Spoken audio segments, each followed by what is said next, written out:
જૂનાગઢ જિલ્લાના માળિયાહાટીના ખાતે રાજુ કરપડાની ખેડૂત સંકલ્પ યાત્રા પહોંચતા જ ખેડૂતોમાં ભારે ઉત્સાહ જોવા મળ્યો હતો। યાત્રા સાંજના સમયે માળિયાહાટીના ખાતે પહોંચતા જંગી સંખ્યામાં ખેડૂતો સ્વયંભૂ રીતે ઉપસ્થિત રહ્યા હતા અને તેમણે રાજુ કરપડાનું ભવ્ય સ્વાગત કર્યું હતું। ખેડૂતોની મોટી સંખ્યામાં હાજરીને કારણે આ યાત્રાને વિશેષ અસરકારકતા મળી હોવાનું માનવામાં આવી રહ્યું છે। સ્થાનિક સ્તરે આશા વ્યક્ત કરવામાં આવી છે કે આ યાત્રા દ્વારા ખેડૂતોના પ્રશ્નોને યોગ્ય વાચા મળશે અને આગામી સમયમાં તેમના મુદ્દાઓ પર ગંભીરતાથી ધ્યાન આપવામાં આવશે।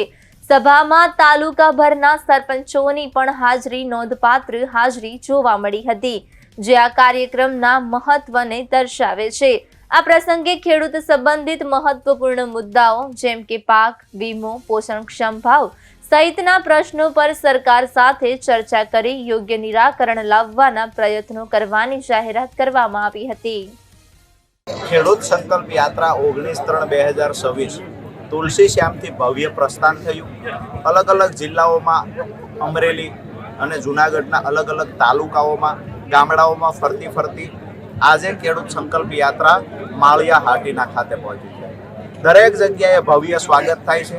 ગઈકાલે જ્યારે વિસાવદરમાં સભા હતી ત્યારે પણ હજારોની સંખ્યામાં ખેડૂતો ઉમટી પડ્યા।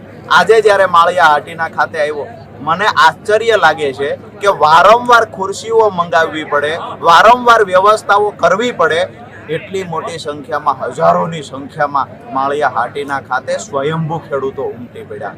આ લડાઈ જ્યારે બિન રાજકીય છે ત્યારે ઘણા બધા ગામડાઓના સરપંચો પણ ગામનું પ્રતિનિધિત્વ કરી અને આજની સભામાં ઉપસ્થિત રહ્યા છે।